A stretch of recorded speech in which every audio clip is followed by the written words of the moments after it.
자, 우리 전국의 우리 수험생 여러분, 오늘 이 시험 보느라 정말 고생 많았습니다. 자, 먼저 인사드리고 해설 강의 진행할게요. 자, 우리 여러분들 안녕하세요. 우리 3월 6일 날 여러분들 시험이 다 끝났고 그 다음에 아마 이 강의를 듣고 있을 쯤 되면 아마 여러분들 어느 정도 본인이 뭘 해야 될지, 즉 체력이나 이제 면접을 준비해야 될지 아니면 다음 2차 시험을 준비해야 될지, 혹은 자 공부한 지 이제 얼마 안 돼 가지고 우리 2022년도에는 과목 개편이 있죠. 그래서 새로 바뀐 체제로 자 해야 될지 아마 고민하는 친구들이 있을 텐데, 뭐 시험을 잘 보셔 가지고 결과 상당히 좋다, 그래서 체력 준비한다 그러면 그런 친구들은 뭐 요 해설 강의에 관해서는 큰 의미는 없을 것 같고, 아마 이 해설 강의를 듣는 친구들은 이제 올해 2차 시험, 그다음에 내년 1차 시험 어떻게 대비할 건가, 요거에 대해서 이제 많이 좀 여러분들 걱정도 되고, 그다음에 여러분들 또 계획도 짜야 되니까, 그래서 제가 그 친구들 중심으로 해설 강의를 진행하겠습니다. 자, 일단은 여러분들 시험이란 게 기출문제는 상당히 좀 중요합니다. 이미 출제가 됐던 부분, 자 이걸 바탕으로 해서 다음 시험에 우리 시험이 어떻게 출제가 될까, 그 다음 내가 공부를 어떻게 해야 될지 방향을 잡을 수 있는 여러분들 나침반이 될 수 있기 때문에 상당히 중요한데, 일단은 저 이번 시험 문제가 올라오고 나서 문제를 저를 한번 풀어봤는데, 문제 전반적으로 싹 풀 때 일단은 뭐 총론 다 풀고 그 다음 강론 풀었을 때 우리 시험이 전반적으로 총론이 많이 어렵죠. 근데 이번 시험 문제 봤을 때 이거 뭐지 이런 생각을 많이 했습니다. 그러다 강론 넘어가서 그러면 총론이 좀 무난하게 나와 있기 때문에 그래도 최소한 강론에서 좀 난이도 조절하지 않을까. 뭐 강론에서 난이도 조절한다 그러면 여러분들 강론에서 정말 어려운 게 있잖아. 일단은 뭐 사기죄, 그 다음에 횡령죄, 배임죄, 그 다음에 사회적 법에서 문서죄, 여기서 문제를 좀 어렵게 꼬아버린다 그럼 난이도가 싹 올라가기 때문에 그러지 않을까라는 생각했는데, 강론에서 문제 풀어봤을 때 뭐 일단 개인적 법이 문제가 한 8문제로 많이 출제되는데 제3범죄에서 그냥 문제 무난하게 출제됐어. 그 다음에 뒤에 보니까 뭐 문서죄 어렵게 나온 게 없습니다. 그래서 자 이번 시험 문제를 제가 다 풀고 나서 좀 걱정을 했습니다. 일단은 아마 여러분도 좀 비슷했을 것 같아. 시험장에서 문제 다 풀고 그 다음에 채점했을 때 이거 형법 나 그렇게 점수가 그렇게 좋지 않은데 상당히 점수가 잘 나왔단 말이야. 근데 또 분위기를 보니까 이게 형법뿐만 아니라 전체적인 과목 자체가 작년 2차에 비해서 많이 좀 평이했다는 그런 평이 상당히 많습니다. 그래서 이 수험생 입장에서는 우리 시험이 또 조정 점수가 있다 보니까 작년에 또 문제가 너무 어려웠거든. 우리 형법뿐만 아니라 다른 과목도 마찬가지 너무 어렵다 보니까 커트라인이 너무 내려갔어. 그래서 뭐 서울이나 수도권 기준으로 했을 때 공통 한 120에 학생들의 3법이 한 205점 뭐 이 정도면 합격하거나, 혹은 공통이 100이다 그러면 3법이 한 235, 240 요 정도면 충분히 합격할 수 있었는데, 이번 시험은 봤을 때 그러니까 전체적으로 우리 형법뿐만 아니라 5과목 전체가 문제가 조금 평이하게 출제됐기 때문에 컷은 좀 올라갈 것 같고, 형법 같은 경우도 작년에 2차가 너무 어렵게 출제됐죠. 그거에 비해서 문제가 좀 많이 평이하게 출제됐기 때문에 학생들이 느끼는 체감 난이도는 제가 보기에는 확 떨어지지 않을까라는 생각이 듭니다. 그래서 작년 2차 같은 경우는 다른 과목이 여러분들 어느 정도 해줬다라고 했을 때 형법이 한 70점 요 정도면 여러분 충분히 합격권에 들었는데, 올해 시험 봤을 때는 제가 봤을 때는 다른 과목이 영어하고 한국사 공통이 한 기본적으로 한 150 정도 받아준다라고 했을 때 3법이 여러분들 뭐 지역마다 조금 차이가 있겠지만 한 235에서 240 정도 요 정도면 커트라인 형성이 될 것 같습니다. 그러면 우리 형법이 기본적으로 한 80점, 85점, 한 85점 정도 받아주면 좀 안정적일 거고, 80점 정도 받아준다 그럼 다른 과목이 그러니까 형사소송법이나 경찰학이 조금 잘 커버 쳐준다 그러면 여러분들 충분히 합격권에 들지 않을까. 그래서 제가 이번 시험에 평을 하자면 저는 이 중하 정도 요 정도 시험을 좀 평을 할 수 있을 것 같아요. 뭐 어떤 선생님 같은 경우는 이번 시험 너무 쉬웠다 그래서 이번 시험 그냥 하다라고 하는데, 뭐 제가 봤을 때는 그거까지는 조금 아닌 것 같고, 그래서 중하 정도 이렇게 평가할 수 있는데, 그러면 왜 중하냐? 자, 우리 시험 어떻게 출제되는지 구체적으로 한번 좀 분석을 해볼게요. 일단은 학생들 늘상 우리 시험에서 총론하고 강론 비중이다 그럼 학생들이 전반적으로 총론 많이 어려워합니다. 강론이 상대적으로 조금 쉬워하는데, 일단 총론하고 강론의 비중이 10문제 10문제 뭐 기존에 나왔던 패턴대로 그대로 나왔고, 자 그다음에 우리 총론과 관련해서 학생들이 많이 어려워하는 게 첫 번째 학설, 그다음 두 번째 우리 총론의 맨 뒤에 파트에서 죄수론하고 형벌론 파트 있죠. 죄수론하고 형벌론 이게 하나도 안 나왔어. 보통 기본적으로 한 문제에서 두 문제 정도 나오는데 거기서 하나도 안 나왔고, 자 그다음에 자 강론 같은 데 봤을 때 강론에서 학생들이 어려워하는 게 아까 잠시 말씀드렸는데 우리 제3범죄란 말이야. 근데 제3범죄. 근데 개인적 법에서 8문제나 출제됐어. 통상적으로 보면 개인적 법에서 한 6문제, 그다음에 사회적 법에서 2문제, 국가적 법에서 2문제 정도 출제되는데 사회적 법이 국가적 법이 학생들이 좀 뒤에 있다 보니까 좀 등한시하는 부분. 요 부분이 이 출제가 한 문제씩 각각 출제됐고 개인적 법이 상당히 좀 많이 출제됐습니다. 그중에서 제3범죄가 4문제가 출제가 되는데 제3범죄 사기 횡령 배임 그냥 무난하게 출제됐습니다. 그래서 이런 것들도 여러분들 전반적인 체급 난이도를 좀 낮춰주지 않았나 좀 이런 요인이 있고 그 다음에 학생들이 또 가장 어려워하는 게 박스형 문제죠. 박스형 문제가 원래 2017년도 1차 시험 이후로 개수형 박스 문제가 등장하지 않다가 2020년도 작년 2차 시험에 개수형 박스 문제 다시 등장을 했죠. 그래서 학생들이 야 이거 개수형 박스 문제 나오는 거 예정대로 회귀하는 거 아닌가라고 했는데 올해 1차 시험도 개수형 박스 문제가 등장을 하긴 했습니다. 그러니까 총 박스형 문제가 7문제가 출제가 되는데 그중에 1개가 개수형 박스 문제가 출제가 됐다라고 했고 개수형 박스 문제는 뭐 그렇게 어려운 문제는 아니었어요. 그냥 무난한 문제였고 그다음에 나머지 박스형 문제 한 6개 나오는데 요거는 뭐 조합형 문제였는데 사실 뭐 이거를 박스형 문제로 하기도 좀 거시기한 부분입니다. 그래서 이번 시험은 제가 봤을 때는 박스형 문제는 큰 의미가 없지 않았나 뭐 그런 생각이 듭니다. 예전 같은 경우 박스형 문제 나왔다 그럼 거의 고득점 방지형 문제 상당히 어렵게 나왔는데 그냥 무난하게 출제됐습니다. 자, 그다음에 마지막으로 학생들이 가장 어려운 파트 우리 총론에서 학설 부분이죠. 학설 부분. 그래서 여기는 좀 호불호가 갈렸을 것 같아.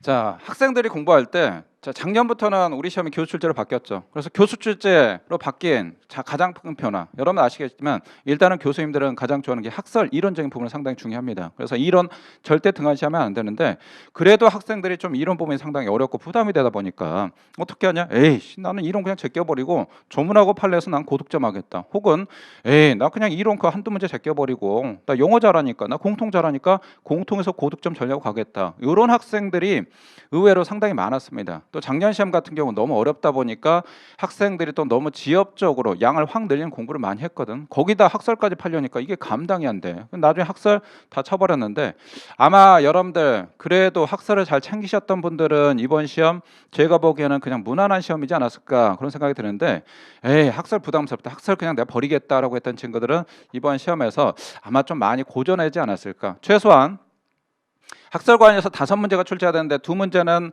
여러분들 사실 뭐 학설 몰라도 정답고로는 지장은 없었습니다. 실질적인 학설이 3문제인데 그중에 킬러 문제 하나 빼고 나머지 2문제다 그러면 학설을 제껴버렸다 그럼 일단 2문제 다 나가는 거잖아. 2문제 나가는 거고 그 다음에 아까 문제 학설 문제 아닐 수가 실질적으로 아니다라고 하는데 거기서 뭐 한두 문제 나갔다 그러면 기본적으로 여러분들 어떻게 되냐? 거의 뭐 2문제에서 3문제 많게는 4문제까지 나가죠. 4문제 나간다 그러면 거의 뭐 점수는 20점이거든. 그럼 기존의 점수에서 확 깎여버리기 때문에 제가 보기에는 학설을 버렸다. 그런 친구들은 이번 시험이 결코 쉽지는 않았을 것이다. 뭐 이런 생각이 조금 듭니다. 자, 학설 관련해서 이따 구체적으로 한번 살펴볼 거고 그래서 이번 시험과 관련해서는 일단은 전반적으로 문제 봤을 때는 예전같이 우리 시험에서 약간은 꼬는 문제, 함정을 파는 문제 그런 문제가 일단 첫 번째 없었습니다. 자, 예전에 여러분들 고속버스 뭐 이런 사건들 있죠. 그래서 그런 문제도 없었고 그냥 전반적으로 무난했다. 그래서 그냥 클래식했다라는 생각이 듭니다. 자, 일단은 전체적인 총평은 이렇게 하고 구체적으로 그러면 문제 하나하나 살펴봤을 때 자, 우리 시험 어떻게 문제가 구성이 됐는지 여기를 보는데 일단은 여러분들 학설이 상당히 어려운데 학설 문제를 먼저 보고 그 다음에 나머지 1번부터 순차적으로 싹 이렇게 이제 구성을 할게요. 자, 우리 학설 문제가 출제가 되는 게 총 5개 문제가 출제가 되는데 2번, 3번, 그 다음에 자 4번, 5번, 9번 이런 식으로 총 출제가 됐습니다. 그래서 학설 문제를 한번 먼저 싹 한번 살펴보면 자 우리 2번 문제 자 구성요건적 착오에 관한 설명 중 가장 적절한 것은이라고 했는데 우리 학설과 관련해서 여러분들 학설도 정말 중요한 특히 A급 학설이 있고 그 다음에 중요도 상대적으로 조금 덜한 학설이 있는데 이거는 뭐 내가 학설 시간에 주구장창 강조하죠. 여러분들 아무리 학설 버린다 하더라도 요것까지는 꼭 챙기라고. 그래서 제가 특히 A급 학설 4개 학설 첫 번째 우리 착오와 관련해서 구성요건 착오가 있습니다. 그 다음에 학설 문제는 아니지만 여러분들 우리 착오의 양대충 자 16조의 법률의 착오가 있죠. 그래서 15조의 구속요건 착오, 요건 학설 문제고 16조의 법률의 착오, 요거를 우리 양대 축이다라고 해서 이 중간의 성격 가지고 있는 게 위법성 조학사의 전제사진 착오, 위전차. 그래서 요게 두 번째 착오, 첫 번째 구속요건 착오, 그 다음에 두 번째 위전차. 자, 요게 우리 메인 축이 되는 거고, 그 다음에 여기서 약간 파생되는 거, 우리 부자기본 파트에서 보증인 뭐 보증 지위에 관한 여기도 학설이 하나 있습니다. 이것도 착오 문제입니다. 자, 이 학설은 여러분들 내가 진짜 때려 죽인다 하더라도 야, 요거는 꼭 챙겨 가셔야 됩니다. 시험에 어떻게 나온다 하더라도 워낙 중요한 특 A급이고, 그다음에 여기서 조금 넓힌다 그러면 자, 최근 3, 4년간에 변호사 시험이나 승진 시험 각종 기출에서 많이 출제되고 있거든. 그러니까 고의의 인식 대상. 요것도 자, 제가 요거는 A급 정도인데 최근에 출제 경향을 봤을 때 특 A급으로 올리셔도 상관없습니다라고 해서 요거까지 보시라고 했죠. 그래서 요거는 여러분들 메인 학설. 아까 챙겼던 4개 학설. 요 학설하고 그다음에 최근에 계속 핫한 거, 그다음 2020년도 승진에서도 나왔던 자 고의의 인식 대상. 일단은 요거는 여러분들 꼭 잡으셔야 됩니다. 여기에다가 여기서 이제 파생된 그 외 학생들 검찰직, 그다음에 변호사 시험, 그다음에 사법 시험에서 상당히 좀 중요한 거 여러분들. 자, 우연방위 사건 있죠. 주관적 정당화 요소를 결한 경우에 요거는 타직열, 해경도 마찬가지로 상당히 중요합니다. 그래서 작년에 제가 학설 강의할 때 요 학설도 마찬가지 챙겨보십시오라고 해서 제가 자세히 강의를 해드렸는데 올해 이번 시험에 또 출제가 됐습니다. 자, 요 부분이 있고, 자, 그 다음에 그 외의 것들, 그러니까 특 A급 말고 A급, B급 해서 요 관련 학생들 학설이 이렇게 싹 구성이 되어 있는데, 자, 이번 시험에서 일단 학설이 나왔던 거 첫 번째 구속요건 착오. 야, 요거는 뭐 당연히 나왔는데 문제가 상당히 평이하게 나왔습니다. 자, 우리 구속요건적 착오다 그러면 여러분들 제가 구속요건 착오 문제 싹 나왔다 그럼 바로 그냥 여러분 딴 생각하지 말고 표 바로 그리라고 했죠. 그래서 우리 구속요건 착오와 관련해서 여러분들 꼭 기억하실 게, 우리 학설과 관련해서 일단 학설은 구체적 부합설, 그다음에 두 번째 법정적 부합설 판례같이 하고 있는 거, 세 번째 추상적 부합설. 그래서 자, 우리 구체적 부합설, 법정적 부합설, 추상적 부합설 이렇게 싹 기억을 하시고, 그 다음에 우리 착오와 관련해서 구체적 사실의 착오냐, 다시 추상적 사실의 착오냐 이렇게 다시 나누죠. 착오와 관련해서 구체적 사실의 착오, 자, 그 다음에 추상적 사실의 착오. 구체적 사실의 착오는 A 죽이려고 했는데 B가 죽어버렸다. 그 다음 추상적 사실의 착오는 나는 사람 죽이려고 했는데 개가 죽어버렸네. 혹은 개를 죽이려고 했는데 사람이 죽어버렸다. 그래서 죄명이 다른 경우를 우리 추상적 사실의 착오라고 하죠. 자, 여기서 다시 우리 세분화된다 그러면 자, 요 파트가 조금 어려운데 객체의 착오가 있고 다시 방법의 착오가 있죠. 자, 우리 객체의 착오하고 방법의 착오와 관련해서는 자, 객체의 착오는 나는 자 A인 줄 알고 총을 쏘았는데 B였다. 즉 오인해서 요게 있었고, 그 다음에 방법의 착오는 우리 비읍 이렇게 가시라고 했죠. 방법의 착오는 빗나가서 또는 잘못 배달되어서, 그래서 비읍이다 그러면 방법의 착오로 가십시오. 이렇게 또 말씀드렸습니다. 자, 그래서 자 일단은 구속요건 착오, 사실의 착오 나왔다. 그럼 요걸 머릿속에 싹 그리시고, 자, 그 다음에 관련 표와 관련해서 자, 요거와 관련해서 이렇게 싹 구성을 하시면 된다라고 말씀을 드렸습니다. 그래서 여기 학설과 관련해서 일단은 이렇게 싹 하고, 그 다음에 추상적 사실의 착오와 관련해서 요거는 일본 학설이기 때문에 여기까지 들어가지 마십시오라고 말씀드렸죠. 그래서 여기까지는 들어갈 필요가 없다. 자, 위에는 자 일단은 고의에 발생한 결과에 대한 고의 기수 책임을 인정하고, 자 밑에는 미서 과실의 상상적 경합을 인정한다. 그러면 자 일단은 지문을 싹 보면서 이게 어떤 사례인지, 자 그러면 그것만 하면 주소 바로 찾아가면 된다라고 말씀드렸죠. 이렇게 하시면 되고, 자 지문과 관련해서 먼저 우리 1번 한번 볼게요.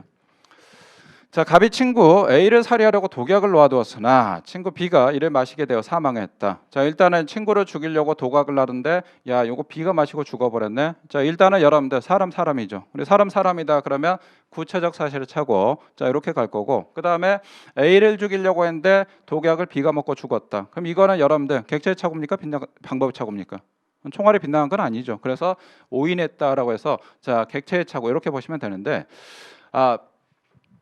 자 요거와 관련해서 죄송합니다. 독약을 놓아두었으나 자 친구가 마시게 되었다라고 하는데 이거는 오인한 건 아니고 요거는 잘못 마셨기 때문에 방법의 착오가 되는 거고, 따라서 구체적 부합설과 법정적 부합설 자 모두 B에 대한 살인죄를 구성할 것이냐라고 하는데, 야 여기 뭐 찾았기 때문에 요 파트죠. 구체적 부합설. 그 다음에 자 법정적 부합설 결론 자체가 다릅니다. 따라서 요거와 관련해서 살인죄 구성할 것이냐라고 하는데 요거는 자 일단은 결론이 다르게 되고, 그 다음에 이번에 자 갑이 친구 A를 친구 B로 착각하여 살해한 경우에 자 A를 B로 착각했다라고 하면 이거는 자 빗나간 겁니까? 오인한 겁니까? 착각을 했기 때문에 요거는 오인한 거죠. 위로 갑니다. 자, 구체적 부합설의 입장에서는 B에 대한 살인 미수와 A에 대한 과실의 상상적 경합이 된다. 아니다. 요거 주소 바로 가면 된다. 발생 결과에 대한 기수 책임을 진다. 오케이. 이렇게 정리하시면 될 것 같고. 자, 그다음에 자, 3번. 갑이 친구 A를 살해고 했으나 주위가 어두워 자신의 장모 B를 A로 오인하고 살해했다. 이건 뭐 판례 워낙 쉽죠. 판례. 나는 원수를 죽이려고 했는데 아빠가 죽어버렸네. 자, 원수를 죽이려고 했는데 장모가 죽어버렸네. 생각은 단순 살인죄, 실제로는 자 중한 자 존속 살인죄가 된다. 그럼 우리 형사법 행위자한테 유리해 가죠. 그게 이제 15조의 명문에 규정이 돼 있었고, 따라서 자 이 경우는 단순 살인죄형으로 처단한다. 오케이, 어렵지 않고 여기는 뭐 판례가 워낙 쉽게 정답을 줬습니다. 그래서 사실 뭐 앞에 사를 모른다 하더라도 정답 보는데 전혀 지장은 없었고, 그다음 4번은 워낙 뭐 중요한 판례니까 이거 싹 보시면 될 것 같고. 자, 구성요건 착오는 문제가 상당히 좀 쉬웠습니다. 그냥 제가 생각했을 땐 그냥 문제 주는 거야. 야, 기본적으로 립 서비스니까 서비스하는 거니까 가져. 근데 여기서 틀려. 나 싫어. 거부 반응 이렇게도. 아, 그거는 진짜 곤란하지. 자, 그다음에 자, 두 번째. 우리 3번. 이법성 조각 사유에 대한 자, 기억에서 내일까지 옳고 그름에 대해서 한 거 박스 문제가 나와 있는데, 자, 일단 먼저 기억부터 한번 볼까요? 자, 정당 방위 사항은 존재하지만 방위 의사가 없어 행위한 경우에 이법성 조약사의 요건에 있어 주관적 정당화 요소가 필요 없다고 보는 견해에서는 여전히 행위방 가치는 존재하므로 이를 불능미수범을 취급한다라고 했는데, 요거는 여러분들 자 우연방입니다. 주관적 정당화 요소를 겨뤘을 때 자 어떤 법적 효과가 있을 것이냐라고 하는데, 자 요것도 제가 학설 강의 때 워낙 중요합니다. 요거 챙겨 보십시오라고 하는데, 아 내가 선생님이 중요하다 해도 학생 나 싫어 이런 학생들이 있어. 그러면 일단 문제 풀 때 야 이런 문제 나왔는데 학설 제꼈는데 어떡하지? 라고 했을 때 문제 푸는 요령을 잠깐 설명드릴게요. 일단은 뭐 기억을 잘 모르겠다 그러면 뭐 학설 공부했던 친구도 어렵지 않은 질문인데, 학설을 제꼈다 그러면 일단은 요거 패스하고 니은 먼저 판단해 봐야 될 텐데, 자 위법하지 않은 정당한 침해에 대한 정당방위는 인정되지 않는다. 오케이, 뭐 요거는 간단하다. 우리 정당방위가 대해서는 구성요건과 이법성까지 갖춰야 되죠. 이법성 못 갖췄다 그러면 정당방위가 안 되는 거. 요거는 맞는 지문이고, 요거는 뭐 쉽게 걸러낼 수 있고, 그 다음에 3번에 우리 디귿과 니을인데 요게 이제 최신 판례입니다. 그러니까 제가 말한 최신 판례는 최근 한 3개년 사이에 안에 있는 거, 넓은 의미의 최신 판례다라고 생각하시면 되고, 자 우리 3번에 디귿과 니을 지문 쭉 나와 있는데 3번에 우리 니을 먼저 보고 디귿 볼게요. 자 니을. 사용자가 당해 사업과 관계없는 차를 쟁의행위로 중단된 업무의 수행을 위하여 채용 또는 대체하는 경우에 자 쟁의행위에 참가한 근로자들이 위법한 대체 근로, 자 위법한 대체 근로다 그럼 회사 측에서 일단은 위법이 있다라고 했습니다. 위법한 대체 근로를 저지하기 위하여 상당한 정도의 실력을 행사하는 것은 정당 행위로서 위법성이 조각될 것이냐. 우리 파업과 관련해서 회사 측에서 경영자 측에서 잘못했다. 거기에 여러분들 노조가 뭘 했다라고 했을 때 그럼 요거 자 일단 정당이가 될 것이냐라고 하는데, 우리 공무집행 방해하고 똑같다라고 했죠. 경찰관이 잘못했다 내가 발라버렸다. 그럼 나는 공무집행 방해 아니잖아. 마찬가지 회사 측에서 경영자 측에 잘못했다. 그러면 이 경우는 자 저는 죄가 되지 않는다. 그래서 위법성이 조각된다. 요거는 뭐 최신 판례 특강 때 요거는 해드렸던 부분이고, 오케이. 자 요것도 뭐 맞는 지문이고, 자 그다음 디귿 볼게요. 자, 디귿 요것도 최신 판례인데 수급인 소속 근로자의 쟁의행위가 도급인의 사업장에서 일어나 도급인의 형법상 보호되는 법익을 침해한 경우에 자 일단은 도급인의 법익을 침해했다라고 했습니다. 도급인의 법익을 침해했다. 사용자인 수급인에 대한 관계에서 쟁의행위의 정당성을 갖추었다면 자 일단은 도급인에 대해서 법익 침해했는데 우리 여러분들 하도급이다라고 생각하시면 됩니다. 그래서 일단은 우리 고용주인 수급인에 대해서 정당한 적법한 파업이 된다라고 했을 때 그러면 사용자가 아닌 도급인에 대한 관계에서도 법령에 대해서 자 이법성이 조각될 것이냐라고 하는데 이거는 말이 안 되죠. 남의 집에 가서 파업했다라고 했을 때 그러면 내 사장에 있어서 정당한 쟁의가 됐을 경우에 남의 집에 가서 그럼 파업해도 되냐? 그건 안 되죠. 우리 이것도 마찬가지 최신 판례고, 우리 요거하고 비슷한 우리 주거 침입죄 나오고 우리 정당의 파트에서 나오는 건데, 자 우리 파업과 관련해서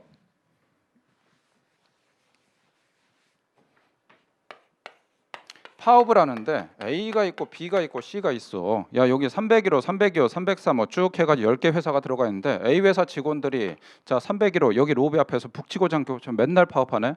자 A 회사에 대해서는 적반 파업이라고 했을 때 관리자가 나가주세요라고 했는데 아 싫어라고 거절했다. 들어오지 마세요라고 했는데 싫어라고 했다. 그러면 관리자에 대해서 혹은 다른 회사에 대해서 요거 적법한 파업이 돼가지고 요거 주거집제 안 될 것이냐라고 했는데 요거 정당히가 안 된다라고 했죠. 같은 논지다라고 생각하시면 돼. 그래서 회사와 관련해서 원청업체에 대해서 자 우리 사장에 대해서는 요거와 관련해서 적반 파업이 된다 하더라도 원청업체와 관련해서 나하고 무관한 거잖아. 그래서 요걸 갖다 무조건 정당으로 인정한다. 요건 안 된다라고 했고 요것도 마찬가지 최신 판례 나왔던 판례들입니다. 그래서 자 우리 3번 질문 다시 한번 볼게요. 3번 질문이 우리 아까 기억 지문에 학설이 나와 있는데 자 일단은 기억 지문 학설 아는 친구들 같은 경우는 이 문제 잡아내기 어렵지 않았을 거고 그다음에 기억을 학설 모른다 하더라도 최신 판례하고 우리 니은 지문으로 구성됐기 때문에 이 문제 잡아내는데 전혀 지장이 없을 텐데 우리 보기 구체적 보기 한번 볼까요? 자 보기와 관련해서 아까 1번 자 기억 있는데 기억 야 보니까 여기는 XO XO 야 일단은 모르겠다. 그러면 일단 여기 제껴놓고 자 우리 아까 니은 보니까 니은 2번은 당연히 제껴지겠죠. 2번 제껴질 거고 자 첫 번째, 세 번째, 네 번째 이렇게 판단하시면 되는데 우리 아까 네 번째 니을 지문 봤죠. 네 번째 지문 보니까 요거 맞는 지문이었다라고 했을 때 자 그러면 자 2번하고 4번 여기서 싹 제껴준다라고 했을 때 자 요거와 관련해서 판단하실게요. 디귿 최신 판례만 가지고 판단하면 되죠. 그러면 요것도 마찬가지 아까도 말씀드렸듯이 학설 문제이나 그냥 문제 상당히 좋습니다. 근데 학설 몰라도 자 최신 판례만 알아도 충분히 잡아낼 수 있는 문제다. 이렇게 기억하시면 되고 자 그다음 구체적으로 이제 우리 학설 자 요거 한번 볼게요. 자 우리 기억 정당방위 상황은 존재하지만 여기 다시 보시면 자 우리 여러분들 우연방위라고 했을 때 자 제가 퇴근하는데 뒤에서 자꾸 뭐 야 오늘 상사한테 까였는데 열받아 그래가지고 내가 확 발라버렸어. 근데 알고 봤더니 얘가 치아냐 나한테 해코지 하려고 했습니다. 자 이런 경우 우리 우연방위가 된다라고 하는데 우연방위 학설 3개가 있었죠. 첫 번째 무죄가당 이법성 조각설, 그 다음에 기수범설, 그 다음에 불능미수범설, 그 중간에 성격 가지고 있는 불능미수범설 이렇게 규정되어 있는데 자 여기 보시면 자 정당방위상은 존재하지 않은 방위 요소가 없어 행위한 경우에 즉 우연방위의 경우에 자 이법성 조각설 요건에서 주관적 정당 요소가 필요 없다. 주관적 정당 요소 필요 없다. 그냥 객관적 상황만 있으면 그냥 요거 정당방위 인정하겠다 요겁니다. 즉 위법성 조각설을 얘기하는 건데 자 여전히 행위반 가치는 존재함을 불능미수범으로 취급해야 된다라고 하는데 아니죠. 무죄가 되는 거죠. 그래서 오케이 학설하면 요건 쉽게 잡아낼 수 있는 지문이었습니다. 그래서 문제는 상당히 좀 괜찮았는데 뭐 그렇게 어려운 문제는 아니고 그냥 평이한 문제였다라고 보시면 되고 자, 그 다음에 우리 4번 문제 한번 볼게요.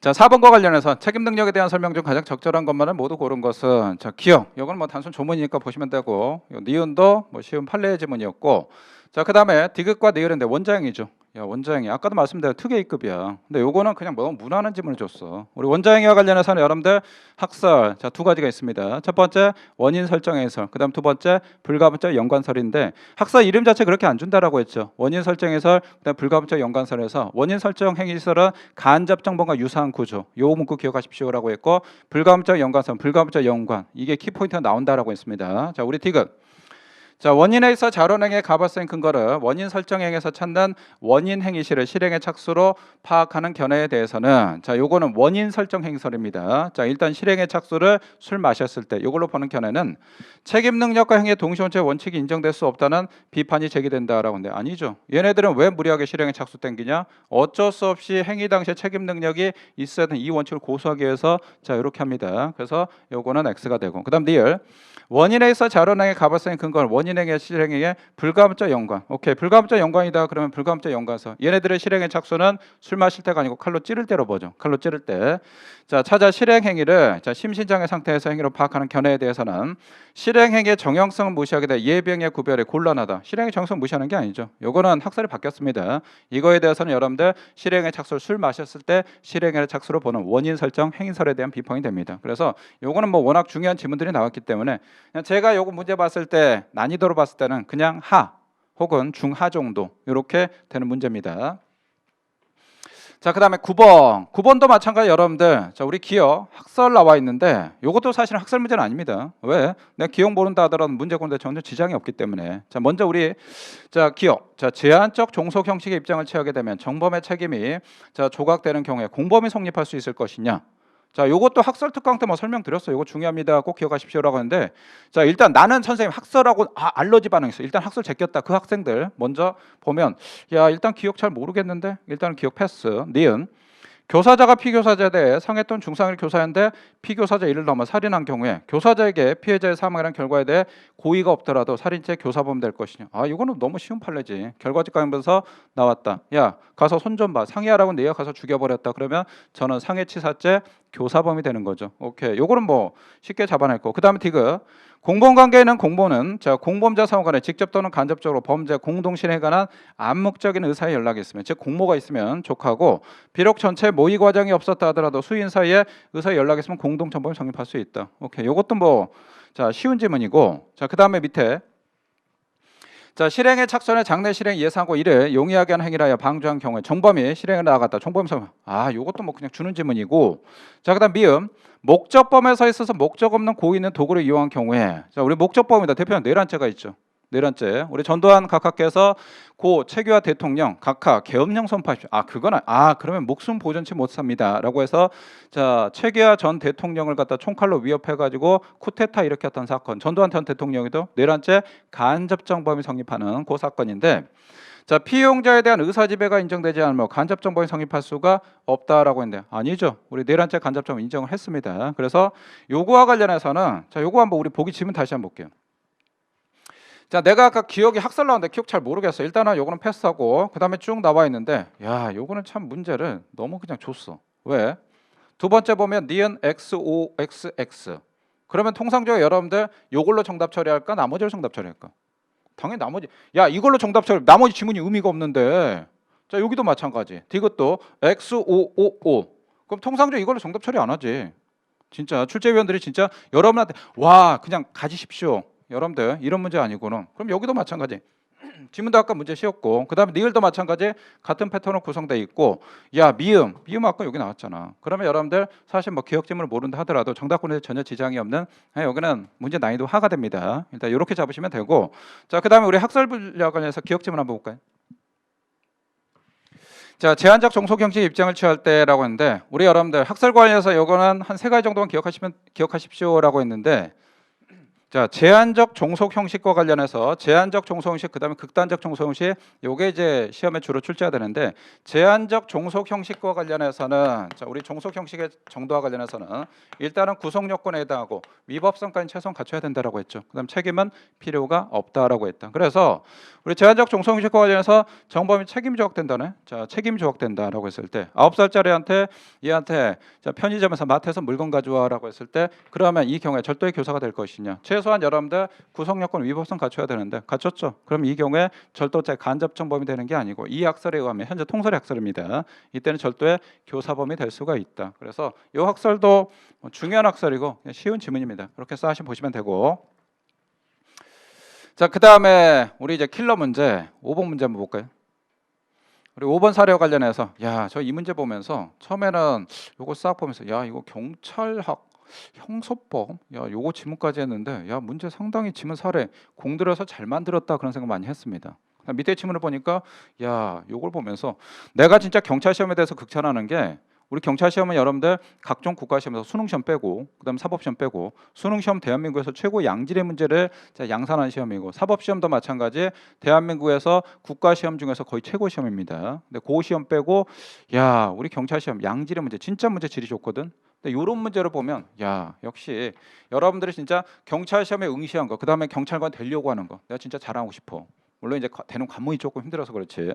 자, 요 사례 한번 볼게요. 경찰관 갑은 가정폭력이 있다는 112 신고를 받고 현장에 출동하였다. 갑은 해당 주소를 확인하고 초인종을 수차례 눌렀으나 아무런 반응이 없었고, 집에 와서 살려달라는 비명소리가 크게 들렸으며 신고자와 통화도 연결되지 않았다. 자, 사태의 급박함을 감지한 갑은 피해자를 구조하기 위해 경찰관 직무집행법 7조 1항 및 가정폭력 처벌에 관한 법률 5조에 해당하여 해당 주소의 집 출입문을 강제로 개방하고 집 안으로 진입하였다. 그런데 비명소는 평소 기가 어둡던 A가 즐겨보는 드라마에서 나오는 것으로 실제 가정폭력은 없었다. 야, 나는 위급한 사항인 줄 알고 요거와 관련해서 했는데 실제로 보니까 그런 상황이 없었죠. 어떻게 되냐? 위급한 상황에 갔다 그러면 이건 주거침입죄 안 될 텐데, 이 위급한 상황이 있었다 그럼 주거침입죄 안 된다. 실제는 없었죠. 그럼 이건 주거침입죄가 되는 사안입니다. 주거침입자 되는 사안이었다. 그래서 나는 위법하다고 생각했는데 실제로 보니까 위법하지 않았네. 위법하지 않네. 우리 전형적인 위법성 조각 사유의 전제 사실은 착오가 되죠. 나는 위법성 조각 사유가 있는 줄 알았는데 알고 봤더니 그런 게 전혀 없어. 우리 쉬운 말로 오상방위, 오상자구행위, 오상피난 이렇게 보시면 되는데, 자, 우리 여러분들 위법성 조각 사유 전제 사실은 착오다. 그럼 학설 5개 암기하십시오라고 했죠. 자, 엄격 고의설, 소극적 구성요건 표지 이론, 자, 엄격 책임설, 그 다음에 유추적용설, 법역과 제한적 책임설 이렇게 싹 가는데, 자, 그러면서 제가 학설 강의하면서 자, 위법성 조학사의 전제 사실에 대한 착오에서 위전착에서 학설 어떻게 문제 출제하는지 패턴 다 알려드렸죠.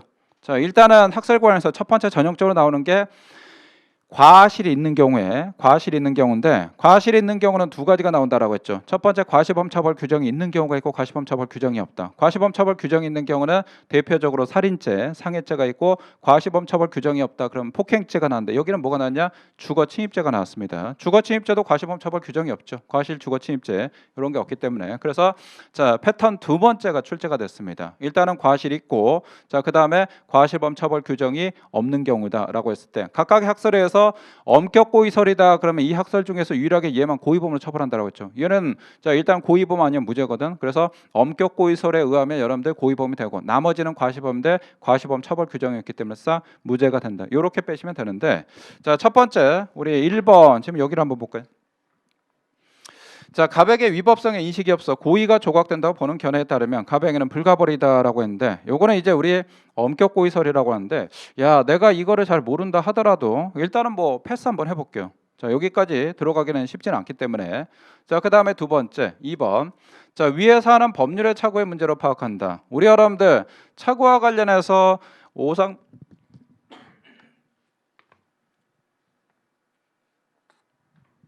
자, 위전착과 관련해서 여러분들 위전착을 자, 법률의 착오 또는 금지착오로 보는 학설이 딱 하나가 있었죠. 엄격 책임설을 얘기합니다. 그래서 아, 얘는 법률의 착오다. 아, 엄격 책임설이구나. 엄격 책임설과 관련해서 여러분들 자, 일단은 과실이 있다라고 했을 때는 얘는 고의범을 패니까 주거침입죄가 될 거고, 그 다음에 우리 패턴 세 번째가 있었죠. 자, 과실이 전혀 없는 경우다. 그럼 어떤 학설에 의해서 싹 무죄가 된다라고 했죠. 자, 그러면 두 번째 줄에 갑의 원인에 정당한 이유가 있다. 정당한 이유가 있다면 과실이 없다는 거다. 벌하지 않는다. 무죄가 된다. 오케이. 요거는 뭐 확실하게 잡아낼 수가 있고, 자, 그다음에 3번에 자, 고의의 이중적 지를 인정하는 견해에 따르면 갑에게 심정방가치 요소가 없어 책임 고의는 탈락되지만, 자, 구성요건적 고의는 인정되므로 주거침입죄가 성립한다고 본다. 자, 일단 여기 앞에까지 볼까요? 야, 여기까지 봤는데 고의의 이중적지 인정하는 견해에 따르면, 야, 요거까지는 내가 잘 모르겠는데 주거침입자 성립한다. 일단 뒤에는 좀 빼고. 자, 그다음에 4번 볼게요. 판례에 의하면, 자, 우리 오상 위전창 판례. 아, 우리 판례는 조금 특이하게 취하죠. 위법성을 조각을 한다. 오케이. 그러면 자, 2번하고 4번은 확실하게 소구가 됐을 거고 1번하고 3번에서 여기서 고민해야 되는데, 자, 오상방 위전착 사례와 관련해서 공부를 좀 하셨던 분들 같은 경우는 야, 여기는 일단 잘 모르겠는데 주거침입죄가 성립한다라고 했는데, 오상방이 우리 여러분들 사례 패턴 1, 패턴 2, 패턴 3 어떤 여러분들 자, 학설 어떤 패턴에 의한다 하더라도 자, 엄격 책임설 말고 고의범 주거침입죄 빼는 거 없죠. 그러면 야, 얘가 일단 구릴 것 같은데 이렇게 보시면 되고, 자, 그 다음에 우리 다시 1번 볼게요. 자, 가백의 위법성 인식이 없어 고의가 조각된다면 보는 견해에 가백에는 불가벌이다라고 하는데, 아까 요거는 제가 엄격 고의설이다라고 했죠. 그 엄격 고의설이다 그걸 아시면 요 문제는 잡아내는데, 요 문제는 아마 1번하고 좀 실력이 있는 친구들 중에서도 1번하고 3번 중에 많이 고민하지 않았을까. 그래서 제가 이 우리 시험 자, 21년도 1차 시험에서 자, 한 문제 정도 킬러 문제가 한 문제 정도 나왔는데 요 문제가 킬러 문제입니다. 상당히 좋은 문제고 고득점 혹은 100점 방정 문제다라고 생각하시면 되고, 선생님 저 이 문제 틀렸는데 어떡합니까? 라고 하는데 괜찮습니다. 잘했습니다. 선생님 저 이 문제 틀렸는데요. 95점, 90점 나왔습니다. 아, 90점, 95점이면 충분히 합격하는데 지장 없어. 늘상 얘기하지만 우리 시험은 여러분들 합격할 만큼만 점수 맞으면 되는 거지 꼭 100점 맞을 필요가 없는 거죠. 그 다음에 이런 문제는 약간은 출제자를 위한 문제. 그래서 어느 정도 작정하고 냈다라고 생각하시면 됩니다. 그래서 작정하고 낸 문제를 작정하고 맞추겠다고 공부 범위를 확 늘려? 아, 그건 미친 짓이지. 그때는 그냥 과감히 찍는다라고 생각하시면 돼. 너무 여러분들 지엽적으로 절대 공부 양 늘리지 마시고. 자, 일단은 학설 문제는 이렇게 구성이 되어 있고, 자, 그 다음에 이제 우리 순차적으로 자, 문제와 관련해서 1번부터 한번 쫙 한번 살펴볼게요. 자, 형법의 적용 범위에 대한 설명 중 나와 있는데 문제가 그냥 무난합니다. 문제 자체. 뭐 제가 따로 설명드릴 부분은 뭐 2번 정도 잠깐 볼까요? 우리 정답 처리됐는데 대한민국 영역 내에서 외국인은 우리나라의 공문서다. 자, 우리 외국놈 외국에서 우리 공문서 가지고 장난쳤다. 그럼 우리 형법 적용 가능할 것이냐? 우리 5조가 있죠. 내외 기통 유의문 해서 인장과 문서에 관한 제에서 공문서 공인장은 일단 우리 형법 적용 가능하다라고 해서 요거는 뭐 무난하게 잡아낼 수 있는 지문이고.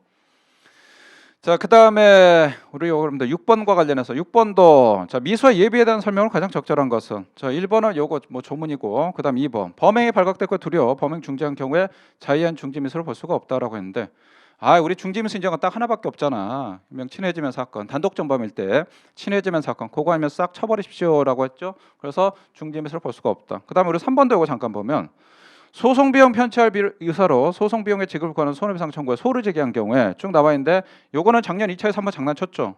이번에는 그냥 자 요거와 관해서 무난하게 했는데 위험성이 인정되므로 사기죄 자, 불능미수로 볼 수가 있다라고 했는데 여러분들 불능미수도 설명드렸잖아. 우리 판례는 불능미수 표현 거의 안 쓰거든. 근데 불능미수 표현 쓰는 거 판례 최근에 나왔던 중요한 판례 하나 있죠.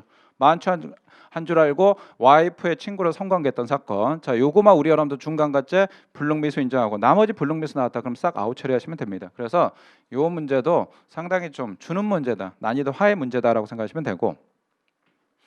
자, 그다음 7번 과실범에 대한 설명 중 가장 적절한 것은 했는데 1번 자 의사가 설명을 위반한 채 의뢰형에 했다가 환자가 사망의 결과 발생한 경우에 의사에게 업무상 과실로 인한 형사책임지기 위해서 의사의 설명의 위반과 환자의 사망 사이에 인과관계 필요할 것이냐. 인과관계 내가 맨날 강조했잖아. 우리 인과관계는 총칙에 몇 조의 규정? 17조. 자, 총칙은 일반법 성격, 각칙은 특별법 성격. 그러면 총칙에 총론에 규정되어 있다. 그럼 다 적용된다라고 했죠. 과실치사죄, 과실치상죄, 사기죄 뭐 이런 범죄들 부재진정 부작위범 다 적용이 된다. 그래서 인과관계 당연히 있어야 되는 거고. 자, 그다음 2번 농배양을 하지 않은 의사의 과실과 피해자의 사망 사이에 인과관계 인정하려면 자 농배양을 하였다면 피고인의 투약한 항생제와 다른 어떤 항생제를 사용하게 되었을 것이라거나 어떤 다른 조치를 취할 수 있을 것이고 따라서 피해자가 사망하지 않았을 것이라는 점이 입증이 돼야 된다. 즉 인과관계가 입증이 돼야 된다라고 했습니다. 판례 지문도 뭐 무난한 지문이었고 자 그다음에 3번하고 4번 3번은 자 과실 있는 경우 결과 발생하지 않거나 과실과 결과 사이 인과관계 부정된 과실 미수 이거 뭐야 과실 미수 그딴 거 없잖아. 이건 뭐 그냥 당연히 소가 되는 거고. 그 다음에 4번 의사들의 주의무 위반과 자 처방 체계상 문제점으로 인해 수술후 회복 과정에 있는 환자에게 인공호흡 준비를 갖추지 않은 상태에 사용할 수 없는 약제가 잘못 처방되었고 일단 뭐 간호사가 잘못한 건 아닌데 자 종합병원 간호사서 환자에 대한 투약 과정 및 그 이외 경과, 관찰 등의 직무를 위하여 처방약제의 기본적인 약효나 부작 및 주사 투약에 따르는 주의사항 등을 미리 확인 숙지하였다며 자 일단은 얘가 과실이 없었다면 과실로 처방되는 것을 알 수 있었다. 뭐 지문 좋죠? 자 과실이 없었다면 요거 잡아낼 수 있었다. 즉 과실이 있었다 그 얘기입니다. 밑에 두 번째 주사에 환자가 의식불명 상태에 이르게 된 사안에서 간호사에게 과실이 있을 것이냐. 뭐 지문 앞에서는 과실이 있다는데 뒤에 과실 없다. 뭐 이런 것들도 쉽게 잡아낼 수 있는 문제였고. 자 그다음에 우리 8번 부작위범인데 여기는 뭐 개수형 박스 문제인데 사실 뭐 요거는 그냥 주는 문제입니다. 그래서 문제 쉬운 문제니까 이건 넘어갈게요. 자, 그 다음에 우리 10번과 관련해서 공본과 신분 학생들의 또 총론에서 어려운 파트가 공본과 신분이죠. 공본과 신분에서는 이론적인 부분 자 요것도 있고 그 다음에 판례도 많이 조금 어려운 부분인데 자 1번 비공무원 즉 공무원 아닌 놈이 공무원과 공동가격 의사로 즉 공모하여 이를 기초로 한 기능적 행위지배를 통하여 우리 여러분들 공동점을 쓰는 용어 두 가지 기억하십시오라고 했죠. 첫 번째 공모 자 주관적 두 번째 기능적 행위지배 공모 또는 기능적 행위지배구나 얘는 공동천범이구나 오케이 이렇게 기억하시면 되고 자 뇌물을 수수한 경우에 공무원과 비공무원에게 뇌물실제 공동천범이 될 것이냐. 우리 33조 우리 공보가 신문에서 공무원 아닌 놈이 공무원이 뇌물명대 가담했다. 그러면 이때는 자 공무원 아닌 일반인은 수뢰죄 공동전범 그 다음에 교사범 종범 요거 성립할 수 있다라고 했죠. 안 되는 거 하나 있었죠. 간접정범은 안 된다. 왜? 우리 33조에 전 3조가 적용된다. 그래서 여러분들 30조, 31조, 32조 즉 30조의 공동정범, 31조의 교사, 32조의 방조범 요게 되고 34조는 간접정범 뒤에 있습니다. 그래서 요거만 안 된다. 요거는 뭐 기본이 되는 거고 자, 그 다음에 2번에 업무상 배임죄에서 업무라는 임무라는 신분관계 없는 자가 신분관계인 자가 공모한 경우에 신분관계 없는 공범에 대해 33조 단서에 따라 단순 배임죄형으로 전하여 처단한다라고 했는데 자, 요거와 관련해서 제가 얘까지 설명을 드렸죠. 자, 친구가 자기 아빠 죽이는데 자, 내가 가담했다라고 했을 때 그러면 친구는 존속살인죄가 되는데 저는 뭘로 처벌할 것이냐는데 성립과 처벌 나눴죠. 그래서 성립은 친구 따라 강남 간다. 그래서 존속살인죄가 성립하지만 처벌은 단순 살인죄로 처벌한다라고 했습니다. 요거 기억하시면 요 판례 쉽게 잡아낸다라고 했죠. 그래서 자, 은행 지점장이 배임행위 하는데 은행원 아닌 놈이 가담했다. 그러면 자, 이놈은 뭐가 되냐? 친구 따라 강남 가니까 성립은 자, 업무상 배임죄가 성립하고 처벌은 단순 배임죄로 처벌한다. 이렇게 싹 말씀드렸던 중요한 판례고, 자, 그 다음에 3번하고 4번. 자, 3번은 뭐 시험 판례니까 보시고 4번 볼게요. 도박의 습벽 있는 자가, 상습성 있는 자가 타인의 도박을 방조했다. 자, 요거 어떻게 될 것이냐라는데 상습과 방조죄에 해당하시며 도박의 습벽, 즉 상습 있는 자가 도박을 하고 또 도박을 방조했을 경우에 자, 요거 어떻게 처벌할 것이냐라고 하는데 우리 여러분들 먼저 전반부 여기 볼까요? 자, 상습성 있는 놈이 도박을 방조했다. 그럼 이건 뭘로 뺄 것이냐? 상습성 있으니까 그대로 가져오고 너 직접 했냐 방조했냐? 방조했다. 그럼 상습도박죄 방조죄가 된다. 오케이, 요거 하나 기억하시고 그다음 두 번째 도박에 습벽 있는 자가 도박하고 즉 상습 도박하고 또 도박을 방조했다. 상습 도박 방조했다. 자, 우리 여러분들 상습범 빼는 요령이 있었죠. 상습범 어떻게 한다? 가장 중요한 거 하나 콕 집어낸다. 그래서 상습 도박죄 플러스 상습 도박 방조죄 뭘로 뺄 것이냐? 당연히 죄질이 중한 상습 도박죄 포괄 일죄로 뺀다. 요거는 싹 말씀을 드렸던 지문입니다. 자, 그다음에 우리 11번에 뭐 1번 보시면 되고 2번. 자, 2번 뭐 2번 선반 정답할 친구 없겠죠. 요건 뭐 지금 보면 법정 지시, 리걸 마인드 가지고 충분히 잡아낼 수가 있고. 그다음에 자, 우리 3번하고 4번 있는데 자, 일단은 뭐 요 지문이 어렵지 않은 지문인데 4번 먼저 볼까요? 4번에 우리 작년에 2차 시험에 소학이 나왔죠. 소학이 나오면서 제가 그때도 그렇고 심화 강의 때도 그렇고 기본 강의 때도 그렇고 우리 여러분들 흉기 기타 위험한 물건 같은 경우에 자, 이거 뭘 가지고 판단할 것이야? 그 물건의 객관적 성질 가지고 판단한다 아니면 상대적으로 판단한다?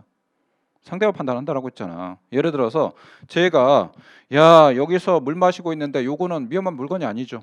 물건이 아니다. 혹은 내가 요거 바카스 이렇게 싹 마시고 있는데 아, 이 자식이 맨날 내 수업 때마다 졸고 야, 내 수업 때마다 맨날 김태현 선생님 영어 책 펴는 이 제가 이렇게 바카스 마시다가 확 던져버렸어. 던졌는데 어떻게 했냐? 여기 한 5cm 피해가지고 여기서 자, 유리가 쫙 깨져버렸다. 그럼 이거는 위험 물건이다 아니다?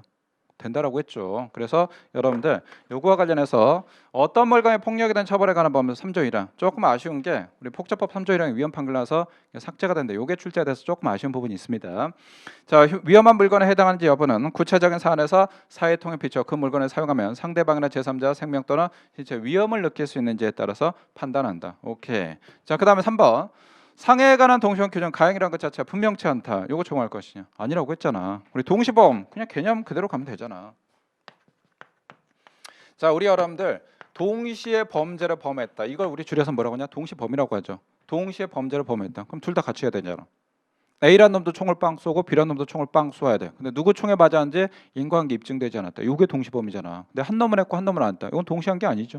그래서 자, 우리 동시범은 반드시 둘 다 같이 해야 된다라고 했습니다. 그래서 상해에 관한 동시범 기준 가행각 자체가 분명치 않은 사람에게도 적용한다. 적용하지 않죠. 뭐 여기서 바로 정답 처리할 수가 있는 지문이고 이 지문도 뭐 무난했던 지문입니다.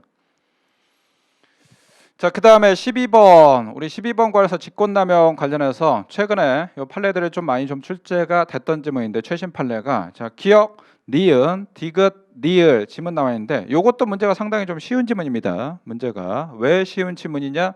요걸 만약 개수형 박스 문제로 했다 그럼 문제 난이도가 조금 올라갔을 겁니다. 제가 보기에는 한 중 혹은 중상 정도 이렇게 올라갔는데 요걸 갖다가 조합형 문제로 출제가 됐거든. 조합형 문제. 자, 조합형 문제를 출제를 했는데 야, 여기도 아까 봐봐.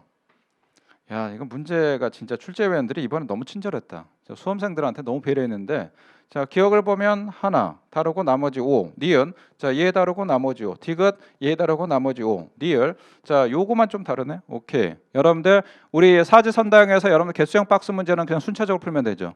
자, 예를 들어서 다음 중 옳지 않은 것은 몇 개인가? 그럼 기억 니은 디귿 니을 본문 지문을 판독하고 그 다음에 보기 지문 보는데 조합형 문제다 그럼 반대로 가야 됩니다. 자, 밑에 보기 지문 어떻게 구성되는지 보고 나서 역순으로 가야 되는데 야, 요걸 보니까 다 이렇게 됐네. 오케이, 그럼 여기서 하면 쉽게 판독이 될 것 같은데 니을 지문 먼저 볼까요? 자, 니을 지문과 관련해서 학대죄는 자기의 보호 또는 감독을 받는 사람에게 육체적으로 고통을 주거나 정적으로 차별대우를 하는 행위가 있음을 동시에 범죄 완성된 상태부터는 즉시범이다. 아, 요거는 워낙 뭐 중요하죠. 최근에 계속 많이 나왔고 그래서 요거는 맞는 지문인데 자, 니을 맞게 됐다. 그러면 야, 그러면 두 개가 일단 나가네. 자, 2번 소호가 되고 4번 소호가 되고 여기서 둘 중에 하나 고르면 되죠. 둘 중에. 자, 그러면 여기 보면 디귿 지문 가지고 판독하면 되고 니은은 똑같고 자, 기억이나 디귿 가지고 판독하면 될 것 같은데 자, 위에 다시 한번 볼게요. 자, 디귿 공무원이 자, 자신의 잠깐만 조금 닦고 할게요. 여러분 조금 지저분하니까. 문제와 관련해서 여러분들 우리 아마 모의고사 때 동영 모의고사 때 실전 훈련 많이 하셨을 텐데 그냥 객관식 문제집 푸는 거하고 실전 모의고사 동영 모의고사 푸는 건 다르죠. 그때는 이제 여러분들 훈련 테크닉적인 부분도 훈련하셔야 되니까 자 요거와 관련해서 여기 뭐라고 되어 있냐. 자, 디귿 공무원이 자신의 직무에 속한 사항에 관하여 실무 담당자로 하여금 그 직무 집행을 보호하는 사실행위 하도록 하였다면 이는 원칙적으로 자 직권남용 권리행사 방지법 말은 의무 없는 하게 안 될 것이냐. 뭐 최신 판례 요거 나왔던 지문이죠. 최신 판례. 제가 경찰서 과장인데 자 경무과장이야. 자 밑에 있는 직원한테 담당자한테 야 나 있잖아 홍길동 걔 싫어 본서에 있는 거 경찰서 있는 거 싫어 이번에 인사철에 야 어디 직원들을 발령 내라고 했을 때 이때는 우리 여러분들 자 직권남용죄 될 것이냐. 요거 안 된다라고 했죠. 여기 나왔던 여러분들 우리 검사 사건 하나 있었죠. 그 뭐 실명 거론하기엔 조금 그런 부분인데 이 법무부 검찰국장 그것 때문에 좌천되고 깜빵 갔다가 결국은 대법원에서 최종적으로 무죄 판결 나왔던 그 사건인데 야 뭐 니을하고 디귿 요거까지 판독을 했다. 그러면 뭐 그냥 요건 뭐 좋네. 요거와 관련해서 일단은 뭐 나오죠. 그래서 요것도 문제가 그냥 평이한 문제다라고 생각하시면 됩니다. 평이한 문제. 자, 그다음에 우리 13번 우리 강간과 추행해제라고 했는데 요거 기어. 자, 강간과 추행해제에서 말하는 성적 자유는 적적 성행을 할 수 있는 자유가 아니라 소극적 원치 않은 성을 하지 않을 자유다. 아, 요것도 제가 심화 강의 때 말씀드렸는데 강간죄라는 거는 야 A라는 사람이 갑자기 나 끌고 와서 야 성관계하자 그럼 나 싫어 이렇게 할 수 있죠. 나 얘하고 성관계하기 싫은 거야. 요게 우리 강간죄에서 보호법이야. 근데 반대로 자 요거와 관련해서 적극적으로 성행위 할 수 있는 거? 아 이거 하면 여러분들 대한민국 무법천지가 되지. 나 우리 야 A라는 우리 남학생하고 성관계 하고 싶은데 너 이리 와봐 이 새끼야. 안 해. 내가 둘 겹해가지고 난 강간죄 안 된다 그 얘기죠. 그럼 말이 안 됩니다. 그래서 적극적으로 내가 성행위 할 수 있는 자유가 아닙니다. 자 그다음 세 번째. 자 성적 자유 결정권은 성행을 할 수 있는 것인가? 성행을 할 때 상대방은 누구로 할 것인가? 자 성행의 방법을 스스로 결정하는 권리를 의미한다. 오케이 그대로 쭉 보시고 니은 강제추행죄 워낙 중요한 질문이니까 그대로 쭉 보시고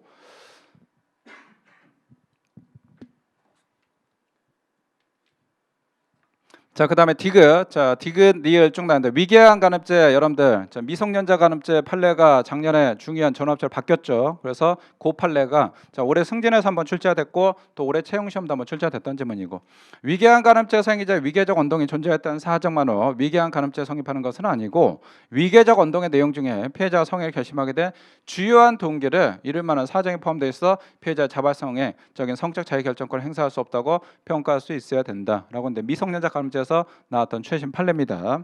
자, 그다음에 니을. 자, 미성년자 또는 심신미약자들 위계 또는 위력으로 간음 또는 추행했다. 자, 우리 여러분들 속여 가지고 혹은 자, 우월적지 갑질해 가지고 성관계하거나 또는 추행한 자를 처벌한 302조는 미성년자나 심신미약자 같이 판단 능력이나 대처 능력이 일반인에 비해서 낮은 사람은 낮은 정도의 유형 무형의 행사에 의해서도 저항을 제대로 하지 못하고 피해를 입을 가능성이 있기 때문에 그 범죄 성립 요건을 자, 강간죄나 강제추행죄보다 완화된 형태로 규정한 것이다라고 했는데 강간죄나 강제추행죄는 여러분들 폭행 협박이 들어가죠. 폭행 협박으로 자 성관계했거나 폭행 협박으로 강제추행했다 그러면 이때 강간죄나 강제추행죄가 되는데 요거는 뭐냐? 우리 위계나 위력이라고 나왔죠. 위력은 여러분들 폭행 협박보다 정도가 좀 낮죠.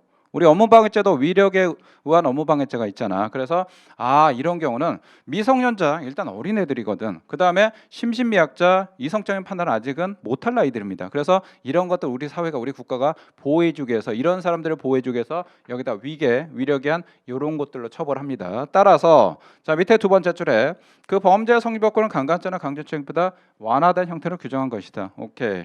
자 요 문제도 뭐 그렇게 어려운 질문 없이 그냥 무난한 문제였다라고 보시면 될 것 같고 자 그다음에 14번 명예에 관한 죄인데 뭐 1번 이거는 보시면 될 거고 2번 적시된 사실이 허위 사실하더라도 행위자에게 허위성에 대한 인식이 없다. 허위에 대한 고의가 없다. 우리 그럼 허위에 대한 고의가 없다 그럼 허위를 안 보죠.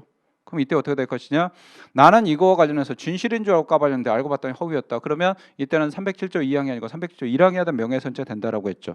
자 그래서 없는 경우에 307조 2항 명예훼손죄가 아닌 307조 1항에 명예훼손죄가 된다. 요거는 우리 시험에 한번 출제가 됐고 그다음에 최근에 변호사 시험도 출제가 됐던 질문이라서 요거는 뭐 소구하는데 그닥 어려움은 없었을 겁니다.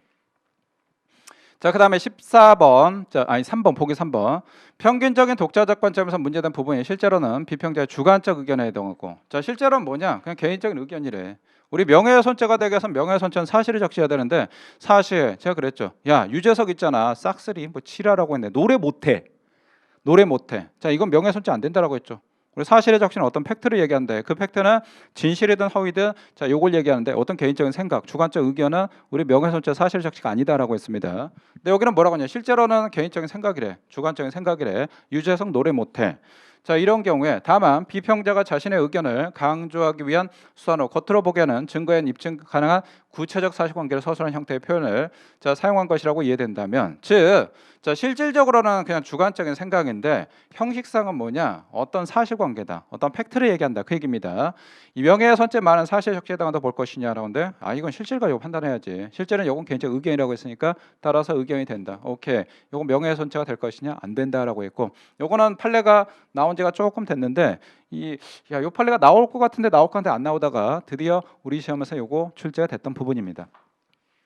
자, 그 다음에 4번 질문은 요거는 뭐 쫙 한번 보시면 될 것 같고, 자, 그 다음에 우리 15번 거에서 절도 강도죄에 대한 설명 가장 적절하지 않은 것은 이라고 나왔는데, 자, 1번, 2번 정답 고르시면 되고, 3번, 4번 요건 뭐 정답 고르는데 전 지장이 없습니다. 어려움도 없고 그냥 쉬운 문제였고, 그 다음에 16번 우리 사기죄와 관련해서, 자, 사기죄 문제가 올해 나왔던 20문제 중에서 그래도 학생들이 오답률이 조금 높은 거, 아까 킬러 문제 여러분들 학설 문제 하나 있었죠. 그 5번 문제 빼고, 그리고 나서 오답률이 조금 높을 수 있는 문제인데 사실 이건 높으면 안 됩니다. 왜? 정답이 너무 확실하게 줬기 때문에. 다만 앞에다 이제 함정을 하나 파가지고 학생들이 좀 그러는데, 첫 번째, 자, 우리 불법 아닌 급여 요거는 보시면 되고, 그 다음 2번 담당 공무원 기망하에 납부 의무가 있는 농지 보전 부담금, 요거는 최신 판례죠. 최신 판례 특강 때 요거 다 해드렸고, 자, 우리 여러분들 공무원 사기처가 세금 포탈했다, 농지 보전금 요거는 세금하고 유사한 성격이다라고 했죠. 그래서 이 경우 사기죄가 될 것이냐? 안 된다라고 했고, 자, 그 다음에 우리 3번 의료인으로서 자격과 면허를 보유한 사람의 의료법 4조 제2항 위반에 다른 사람의 명의로 의료기관 개설 운영업소 요양급여를 지급받은 경우에 국민건강보험법상 요양급여를 적법하게 지급할 수 있는 자격 내 요건이 흠결되지 않았다. 자, 이거 사기죄가 될 것이냐? 될 것 같은데 이거 삐끗팔리라고 했죠. 이거 관련해서, 자, 우리 심화 강의 때 이 판례 좀 조심하십시오라고 했는데 그대로 출제가 됐고, 사실 이거 몰라도 정답 고르는 게 지장이 없는데, 여기다 이제 순서를 만약에 얘를 4번 하고 얘를 3번 했다 그럼 여러분들 요거 안 가고 그냥 바로 정답 고를 수가 있는데, 이게 앞에 나왔으니까 이 판례 공부 안 했다 그럼 이게 뭐지? 라고 했는데 4번 보니까 오랑 뭐 확실하게 정답 좋네. 자, 피해자 법인이나 단체의 대표자 또는 실적으로 의사결정을 하나 최종 결정권자 등이 기망의 상대방이 기망행위자 동일이거나 기망행위자 공모하는 등 기망행위를 알고 있었던 경우에는, 즉 제가 삼성전자 사장인데 삼성전자 사장은 삼성전자로 사귀셨다. 그럼 이때 사기죄 안 된다라고 했죠. 이때는 사기로 빠지는 게 아니고 배임죄로 빠진다, 이렇게 말씀드렸고, 요거는 뭐 워낙 많이 나왔던 판례이기 때문에 이 문제 어려운 문제 아닙니다. 그냥 무난한 문제, 평이한 문제다라고 보시면 되고, 설마 이거 함정에 빠져가지고 3번 체크하는 친구 없겠죠. 진짜 그거는 진짜 사람도 아니야. 뭐 쉬운 질문을 갖다가 예를 들어 고속버스 사건 해가지고 함정에 빠뜨렸다, 뭐 그런 몰라도. 자, 그 다음에 우리 17번 관련해서 이거 절도죄. 자, 우리 17번도 문제 빼는 요령인데 문제는 상당히 좀 쉽습니다. 문제는 쉬운데, 자, 요거와 관련해서 먼저 기억 먼저 볼까요? 자, 절도죄 성배에 필요한 불법행사 의사는 그것이 물건 자체를 영득할 의사인지 물건의 가치만을 영득할 의사인지 불문한다. 이건 잘 모르겠는데, 모르는 문제 여러분 붙잡을 필요 없죠. 일단은 뒤에 넘어가시면, 자, 니은, 자, 상습절도죄를 범한 범인이 범행선을 주거안에 주거에 침입했다. 어떻게 뺄 것이냐라는데 상습절도 플러스 별도로 주거 침입죄. 이때는 실체적 경합 인정하죠. 오케이, 요거 뭐 쉽게 잡아내고. 자, 그 다음에 디귿, 공갈의 수단이 협박에 있어서는 해의 고지가 비록 정당 권리행사 수단으로 사용된 경우라도 권리의 실현 수단으로서 사회통일사 용인할 수 있는 정도를 넘는다. 공갈죄가 될 것이냐. 오케이, 요건 뭐 되고. 자, 그 다음에 니을, 당사자 사용 혼인신고가 있었다면 그 혼인신고가 단지, 자, 어떤 목적 달성을 위한 방편에 불과한 것으로 그들 사이에 참다운 부부관계 설정 의사가 없었다. 자, 이건 무효죠. 자, 혼인관계 무효다. 그럼 친족상도에 적용될 것이냐라는데 이건 친족상도에 적용이 안 되는 거고. 자, 그러면 우리 여러분들 보기 지금 보십시오. 자, 적절한 것이다라고 하는데 내가 기억은 잘 모르겠네. 일단 기억은 넘어가시고, 자, 우리 아까 여기 보니까 니은하고 디귿 가지고 판독하면 될 것 같은데 니은 디귿 다시 한번 볼까요? 자, 니은, 요거는 뭐 니은과 관련해서는 자, X가 됐고, 자, 그 다음에 디귿 지문과 관련해서는 뭐 디귿 지문 5가 됐다. 자, 자, 디귿 지문 5가 됐고, 자, 니을 지문 조금 뭐 남해할 수 있다라고 하는데 니을 지문 일단은 뭐 이게 잘 모르겠다 그럼 패스한다라고 하시면, 자, 그럼 요거 쉽게 여러분들 자, 밑에 뭐 소구할 수 있죠. 자, 그래서 다음 주 자, 적절한 것을 모두 고른 것은 니은 들어가면 요거 싹 빼버리면 되고. 자, 그다음에 디귿 들어가야 될 거고. 자, 디귿. 그러면 내가 뭐 기억 몰라 정답 보는데 전혀 지장 없죠. 문제 이거 정말 쉬운 문제입니다. 그래서 자, 우리 늘상 말씀드리는데 객관 시험은 사지선답을 다 알아야 되는 게 아니고 자, 소거법으로도 얼마인지 풀 수 있다. 근데 이번 시험에서 이런 문제가 너무 많았어. 그러다 보니까 난이도가 체감 난이도가 확 떨어진 겁니다. 자, 그다음에 자, 우리 18번 배임죄라고 했는데 여러분들 늘상 어려운 게 알러지 반응 있는 게 있잖아. 횡령배임 나왔다. 싫어. 문서 나왔다. 근데 공원보다 싫어라고 하는데 요거는 그냥 무난한 문제를 줬습니다. 또 요것도 개수형 팍스 문제도 아니고 사제 선택을 줬고. 자, 우리 1번 볼까요? 자, 채무자가 본인 소유의 동산을 채권자에게 동산, 채권 등의 담보에 관한 법률에 따른 동산 담보로 제공한 경우에 양도담보입니다. 채무자가 담보물을 제3자에 처분한 등으로 담보 가치를 감소 또는 상실시켜 채권자의 담보권 실행에 이를 동일한 채권 실행에 위험을 초래했더라도 배임죄가 될 것이냐. 요거는 최신 판례인데 워낙 중요한 판례고 이 바뀌었던 부분이죠. 우리 채무자가 이미 처분했을 때 죄가 안 된다, 무죄가 된다로 바뀌었던 판례고. 자, 그다음에 2번. 채무자가 금전 채무담보하게 저당권 설정 계약에 따라 채권자에게 본인 소유 부동산에 관하여 저당권 설정할 의무를 부담하게 된 경우에 이는 통상의 계약에서 이루어지는 자, 이익 대립 관계를 넘어서 채권자와의 신임 관계에 기초하여 채권자의 사무를 맡아 처리하는 것으로 보아하므로 배임죄의 타인 사무가 될 것이냐. 요거 옛날 판례죠. 작년에 바뀌었죠. 작년에 여러분들 배임죄 또 횡령죄에 관해서 워낙 중요한 판례들이 많이 있었습니다. 판례가 많이 싹 바뀌었고 그래서 이중처무이다. 채무자가 담보물로 처분했다. 싹 무죄로 바뀌어버렸죠. 그래서 자, 저당권 설정된 요거와 관련해서 담보물에 대해서 채무자가 이미 처분했다. 기존의 배임죄가 된다는 게 무죄로 싹 바뀌었던 판례고. 자, 그 다음에 우리 18번. 뭐 3번 지문이야 워낙 뭐 기본적인 판례고. 4번 자, 회사의 대표이사 대표권 남용하여서 어음 발행했을 경우에 자, 유통이 되냐 유통이 되지 않냐 차이가 있죠. 유통이 안 됐다 그러면 그때는 미수가 되고 유통이 됐다 그러면 기수가 되는 것이고. 그래서 18번도 그냥 무난한 문제입니다. 어려운 문제는 이건 아니었고. 그 다음에 19번 문서죄. 문서죄도 마찬가지. 1번 늘상 나오는 지문이고. 그 다음 2번 자, 실명의 본인 대신 가명이나 위명을 사용하여 사무서 작성한 경우에 그 문서 작성명과 실제 작성자의 인격이 자, 상이할 때는 위조죄가 성립할 것이냐라고 하는데 자, 상이하지 않으면 요거 위조죄, 상이하면 요거 같으면 자, 요거는 위조죄가 안 될 텐데 다르다라고 했죠. 그래서 이 경우는 위조죄가 될 수가 있다라고 하는데 아니 실질적으로 제명의 문서인데 여기다 제가 닉네임 써가지고 닉네임 뭐라고 하냐 MCU 이렇게 했다. MCU하고 나하고는 다르잖아. MCU는 유재석을 얘기하는 거고, 자, 저는 그냥 김종을 얘기하는 거고. 그래 다르다 그러면 이때는 여러분들 위조가 성립할 수 있는 부분이고. 그 다음에 우리 3번. 자, 야, 이것도 진짜 문제 뭐 워낙 좋다. 설명 안 해도 되죠? 설명 안 해도 되고. 요거는 워낙 뭐 문제를 정답을 확실하게 줬기 때문에 내가 1번, 2번, 4번 몰라도 오케이 하고 넘어갈 수 있는 지문이고. 그다음 4번 자, 사례바뀌어 법인 이사가 이사회 의사록에 서명 대신 서명 거부 사유 기재 이에 대한 서명을 한 경우에 이사회 회록에 작성권자인 이사장이라 하더라도 임의로 이를 삭제했다. 자, 요거 사무소 변조가 될 것이냐라고 하는데 요거와 관련해서 최근에 나왔던 판례고 제가 요거 중요합니다라고서 말씀을 드렸었죠. 자, 요거 잠깐만 요거 설명드리면 자, 우리 문서와 관련해서 문서의 이사의 의사록이다라고 했는데 자, 요거와 관련해서 이사 A가 있고 그 다음에 이사장 자, 요거 B가 있습니다. 자, 이사 A가 자기 여기다 서명해야 되는데 요거와 관련해서 좀 불만이 있었나 봐. 이사장이 뭐 하는 거에 대해서 불만이 있었다라고 해서 자기 서명 거부하고 요거와 관련해서 싹 자기는 다른 이유를 자, 어떤 사유를 기재를 했습니다. 사유를 기재했는데 얘가 요걸 갖다가 싹 장난쳐 버렸네. 자, B가 그럼 이거 관련해서 우리 사문서 변조 그러니까 요 조작은 위조 조작이 심한 것까지는 아니다라고 봤고 그래서 요 변조가 될 것이냐라고 하는데 이거 조심하실 게 우리 여러분들 명의자 여러 개인 경우가 있죠. 요걸 우리 연명문서다라고 했는데 A 같은 경우는 누구만 할 수가 있냐? A만 사인할 수가 있어. 그 다음에 여기 B는 이사장 B만 사인할 수가 있습니다. 근데 이사장 B가 여기 담보로 건드렸다? 그럼 이건 당연히 안 되지. 그래서 이때는 위조나 변조가 될 수가 있는데 조작이 심하다 그러면 이때는 위조. 그 다음 살짝 조작했다? 그럼 이건 변조가 되는 겁니다. 따라서 자, 이 경우 사문서 변조가 될 것이냐? 오케이. 이렇게 싹 보시면 되고. 자, 그 다음에 우리 마지막으로 20번 뇌물죄인데 뭐 뇌물죄 뭐 따로 설명드릴 건 없을 거야. 4번째만 잠깐 볼까요? 4번 공무원의 직무관에 뇌물 소시 약소하고 퇴직 후 소수했다. 우리 퇴직 후 소수했다 그러면 사후수뢰죄가 되죠. 사후수뢰죄. 그래서 이 경우에 뇌물수뢰죄가 성립할 것이냐, 우리 수뢰죄가 성립할 수가 없다. 이렇게 싹 보시면 됩니다.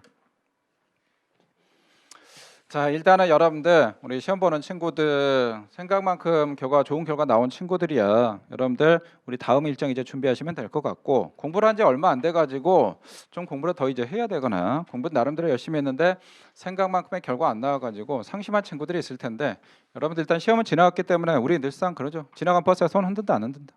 의미 없는 거 여러분들 고민하지도 말고 지난 버스에 손 흔들지도 마십시오. 앞만 보고 앞으로 이제 어떻게 할 것인가 요것만 생각하시면 되는데, 제가 작년 2차 시험 총평할 때도 그런 얘기를 아마 했던 거 기억이 나는데, 아마 작년 2차 총평 들었던 친구들 아마 그런 얘기를 했을 겁니다. 작년 2차 시험 우리 시험 진짜 역대급으로 많이 어려웠거든. 물론 이제 한국사에서 문제가 좀 오류도 있었고 형법도 상당히 좀 어려웠었고 영어도 뭐 절대 무난한 시험은 아니었었고, 그래서 학생들이 멘탈이 많이 깨졌는데, 그러면서 많은 선생님들이 뭐라고 했냐, 야 하면서 뭐 그냥 자기 적중률 뭐 잘했다 이런 선생님이 있었고, 그 다음에 또 어떤, 나는 진짜 해설 강의 들으면서 깜짝 놀랐어.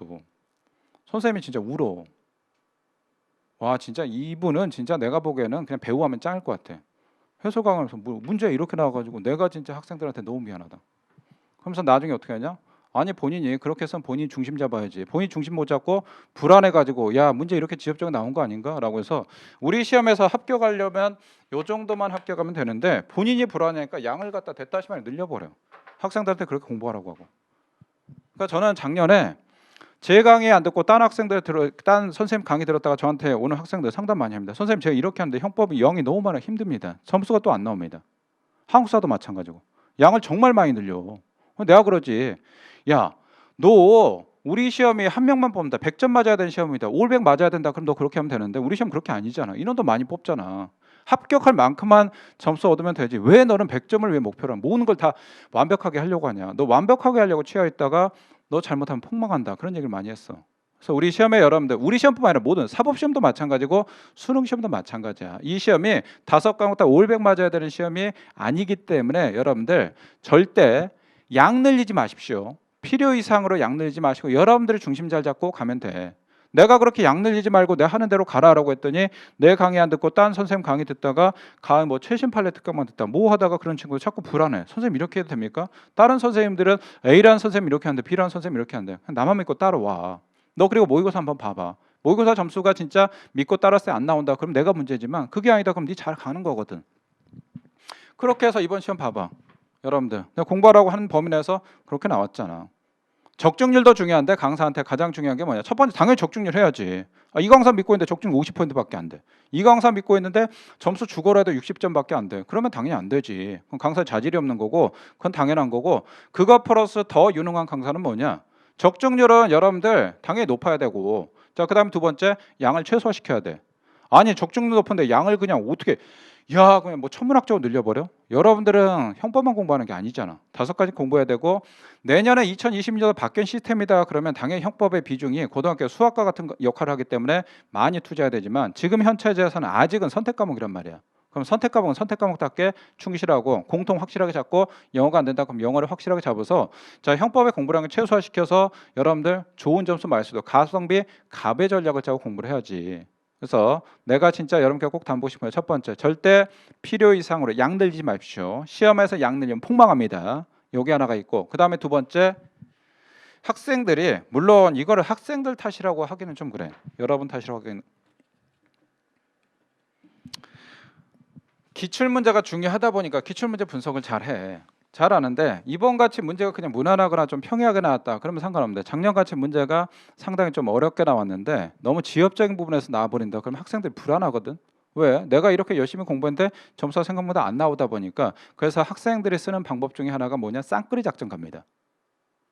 요거와 관련해서 시험을 갔다가 이번 시험은 이렇게 나왔으니까 다음 시험도 다 그렇게 나올 거여서 쌍끌이 작전 간다. 즉 그 시험을 예단해 버립니다. 예단해 가지고 다음 시험을 또 그렇게 준비해 버려. 근데 우리 여러분들 최근에 한 2년 3년간에 1년의 경향만 봐. 아니면 더 넓게 봐봐. 여러분들 우리 시험의 출제 패턴이, 우리 시험의 흐름이 어떻게 될지는 가장 좋은 방법은 최근 한 3년간의 시험을 보면 됩니다. 더 넓게 본다 그러면 최근 5년까지 보시면 되는데 그 이상 넘어갔다 그러면 이제 그때 의미가 없기 때문에, 우리 시험에서 15년도 정말 쉽게 나왔거든.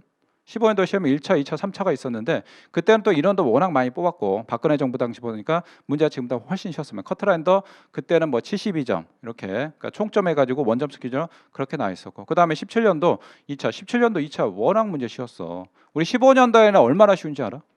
15년도에는 야 학생들이 서울청 여경인데 원점수 기준으로 평균이야. 평균. 그러니까 형법 점수가 아니고 96점 나왔어. 그래서 애들이 아 선생님 저 94점, 93점 나왔는데 저 합격이죠라고 했는데 야 이거 하니까 실제 뚜껑 열어보니까 이렇게 나왔단 말이야. 서울청 여경이.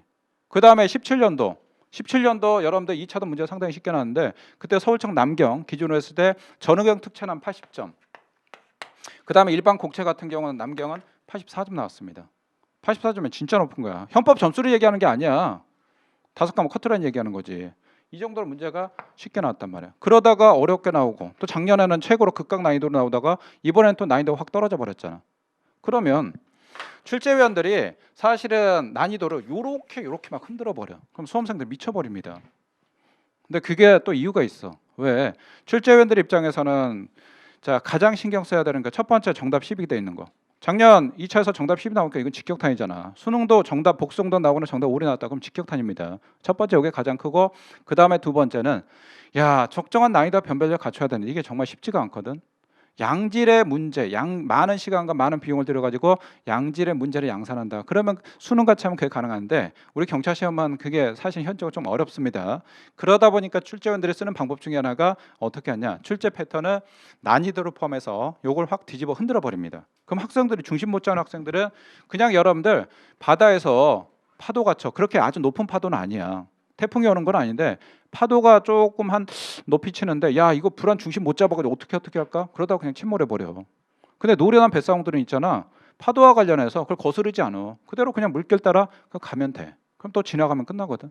공부할 때도 마찬가지에 여러분들 자 절대 시험에 대해서 이번 시험 기출문제 잘 분석해가지고 이번 시험만 분석해서 이번 시험만 예단해가지고 다음 시험을 함부로 예단해서 내가 공부 이렇게 해야 되겠다. 절대 안 됩니다. 그럼 여러분 폭망합니다. 그래서 올해 2차 시험 준비하는 친구들 그것만 좀 기억하시고 그 다음에 내년 1차를 준비하는 친구들 있을 텐데 내년 1차는 아시다시피 과목 시험 제도가 확 바뀌어버리죠. 일단 영어 황사 빠져버립니다. 학생들이 가장 어려운 일단 영어가 빠진다. 이거는 정말 큽니다. 영어가 빠져버린다. 기존의 영어에서 난이도 변별력 가른 결정적인 역할을 했는데 그러니까 고등학교 수능에서 여러분들 수학이라고 생각하시면 돼요. 이과 과목에서. 근데 그게 빠져버린다. 그러면 또 이게 세 개로 승부해야 되거든. 형사법. 그다음에 경찰학, 헌법 이걸로 승부해야 되는데 헌법도 양이 원래 정상적인 양보다 많이 빠져버리죠. 뒤에 통치구조 빠져버리고 헌법 총론 기본권밖에 안 나온단 말이야. 그래서 여러분들이 평가할 수 있는 수단 자체가 많지가 않아. 형사법하고 경찰학 그다음 헌법의 일부. 그러다 보니까 내년에 시험을 준비하는 친구들은 형법하고 형사소송법. 형사법은 여러분들 학사나 뭐 그런 게 출제되는 게 아니기 때문에 형사법 어렵게 내는데 한계가 있고 그럼 결국 이제 형법인데 이 형법은 여러분들 우리 시험이 2014년도 13년도부터 현재같이 조정 점수의 선택과목으로 됐는데 그 전에 패턴으로 나올 가능성이 상당히 높다라고 생각하시면 됩니다. 그 전에 시험은 거의 준 사법시험 수준에 뭐 사법시험보다는 조금 쉽게 나왔는데 그 정도까지 공부를 좀 하셔야 됩니다. 그래서 일단은 학설도 여러분들 지금의 선택 과목보다는 학설 범위를 좀 이론적인 범위를 조금 넓혀서 공부를 하셔야 되고 그다음에 판례도 마찬가지 그렇다고 너무 지엽적인 판례나 이런 것까지 공부하실 필요는 없습니다. 공부할 때 제대로 또 공부를 하셔야 되고 그래야 여러분들 내년에 자, 바뀐 시스템에서 여러분들 과도의 과정에서 말리지 않고 여러분들 합격해가지고 중견 갈 수가 있습니다. 그래서 이렇게 잘 준비하시면 될 것 같습니다. 그 다음에 하나 더 제가 이제 우리 과목 시험 자체가 형사법으로 바뀌죠. 그래서 5월 달부터 형사소송법 같이 강의를 진행하는데 이 기본 강의하고 여러분들 심화 강의 이후에 그 단계는 조금 차이를 두는데 어떻게 하는지 잠깐만 좀 설명드릴게요.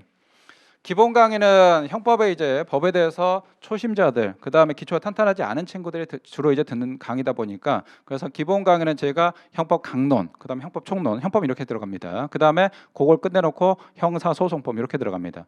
형사소송법은 형법적인 지식이 많이 필요한데 형법을 공부하고 형사법 들어간다 그러면 사실 형사법이 훨씬 쉽습니다. 형사법이 어려운 거는 난해한 이론 아니야. 그런 것들은 아니야. 그런 것들은 없습니다. 다만 이제 어려운 용어들, 우리가 익숙하지 않은 용어들, 그런 용어들이 거의 융단폭격하다 보니까 영어 독해로 말하면 여러분들 독해 지문에서 어려운 지문이 한 서너 개 있으면 풀어볼 만하잖아. 근데 어려운 질문이 한 10개 나왔다 그러면 그 독해가 일단 난독죄에 걸려버립니다. 그거하고 비슷합니다. 그래서 형사헌법은 제가 기본 강의는 형법 강론하고 총론, 그다음에 형사헌법 이렇게 들어갈 거고, 그다음에 심화 강의 이후부터는 어차피 그 친구들은 기본 베이스 깔려 있기 때문에 그래서 주 한 3회 정도 이렇게 학원에서 아마 강의가 배정이 되는데, 그래서 이틀 정도는 예를 들어서 월, 화, 수가 형사법이다 그러면 월, 화는 형법, 수요일은 형사헌법 이렇게 진행을 할 겁니다. 자, 구체적인 거는 제가 또 카페 통해서 그렇게 알려드릴게요. 자, 일단 여러분들 시험 보러 정말 고생 많으셨고, 그래서 다음 과정을 잘 여러분들 준비를 하셔서 나중에 꼭 우리 좋은 결과 있었으면 바랍니다. 자, 우리 해설 강의는 여기서 마무리할게요. 우리 친구들 빠이빠이.